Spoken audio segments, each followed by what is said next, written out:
Folks, Anthony Special here with Special Analysis Unedited and on the edge of the market. Hope you're having a wonderful day so far. I know we're just getting the week kicked off. Hope you had a good weekend.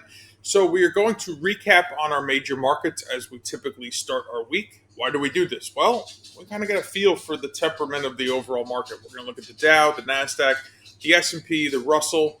We're going to also take a look at crude oil, gold futures, dollar index, and Bitcoin. So it gives us a real broad stroke of what the heck is going on. So first up, we're looking at the Dow Jones Industrials Futures Average. You can see in the top left here, this is the YM. So these are all futures averages. You can equate these to comparable ETFs, DIA, QQQ, SPY, IWM. So depending on the style of trader you are, whether it's an options trader, an ETF trader, or a futures trader, this is all fairly generic. I mean, for gold, it's GLD. For oil, it's USO. So there's all different ways that you can access all this information.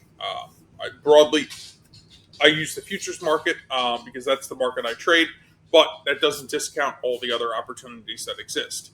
So for the Dow, we had a good buy signal come in the week of July 25th. This was our breakout. This was our confirmation. You can see price retested the structure it broke from and then accelerated away. And then again, we pushed right towards our target. So this worked out really nicely. This is about 800 ticks worth of opportunity. At $5 a tick, that equates to a roughly $4,000 US opportunity. So this worked out really, really nicely. Price action pushed. We were above the 50-day, below the 200-day, relative strength increasing, good buying volume. This checked all the boxes and worked out beautifully. Next up, NASDAQ. We had a similar buy signal and we filled our target. We have offered a new buy signal. Again, good buying volume. We are being supported by the 50-day moving average. We are targeting below the 200-day. And we have good rising relative strength. So this all looks good. Again, checks all the boxes. We'll see if we get the follow through here. So that's what we're looking for. We're looking to take some profits on this 13,965. We close above the 200-day. We'll then look to potentially trade up into this area, perhaps put a full channel extension in also to take consideration into that. But let's overcome the 200-day moving average first. I think that's pretty important. S&P 500, performing well, has not completed our objective just quite yet, as we set forth, like it did on the NASDAQ and it did on the Dow, but it is working. So here's our buy signal. This is our breakout, supported by the 50-day moving average. We had a little retest here, nothing terribly aggressive. Price is accelerating towards our target, which is below the 200-day, below this channel structure. So all looks good. Good buying volume in place. Relative strength is strong. We're just waiting for it to hit our target. So we're anticipating that probably in the coming week for this to transpire very nicely for us. So we're watching this. Russell 2000, RTY1, also posts a new buy signal. So we completed this little buy signal that we had offered here. We are now testing the 200-day moving average. So would I like to see it close above it? I would. But if we get a continued follow through, our next target here to the upside could be 2109. So buying volume, breakout, strong relative strength. Again, my only concern is price was halted at the 200-day moving average. Really like to see it, trade above it. As long as it does, 2109 is in reach in the near term. Gold futures had a big bounce off of this underlying teal structure here, which has supported price action for quite some time. Testing the blue ascending channel structure, which price had originally broke from. So there's some importance to that. Above the 50-day, below the 200. So we really need to see price kind of blow through all this, and then we could look for potential run to the upside. A break above this then could really increase acceleration for gold. So we need to kind of see that come together. We just haven't seen it just quite yet.